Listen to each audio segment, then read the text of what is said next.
மூணே 3 பாயிண்ட் தாங்க. இந்த 3 பாயிண்ட் புரிஞ்சுக்கோங்க. பரமானுபூதி மட்டும் இல்லாம உலகத்துல எதை வேண்டுமானாலும் அடைவதற்கான, மேனிஃபெஸ்ட் பண்றதுக்கான, வெளிப்படுத்துவதற்கான அடிப்படை 3 ரகசியம் தாங்க.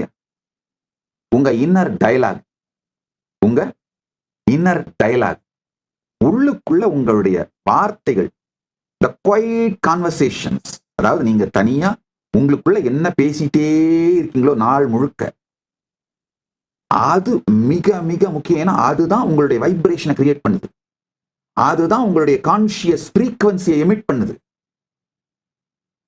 சோ அது பார்ப்பவனை பார்ப்பதாக, எதிலிருந்து நீங்கள் என்கின்ற தனி വ്യക്തിயான அகங்காரம் எழுந்து ஆடி விளையாடி அடங்குகிறதோ அது, அதை பார்ப்பவனாக உங்க இன்னர் டயலாக் அதுக்குள்ள அமைதியா ஒடுங்குச்சுன்னா, சொலல் இல்லாத இருப்பு நிலைக்குள்ள ஒடுங்குச்சுன்னா, பரம்பொருள் ஃப்ரீக்வன்சியை எமிட் பண்ணுவீங்க, பரம்பொருள் ஃப்ரீக்வன்சியில வைப்ரேட் ஆவீங்க.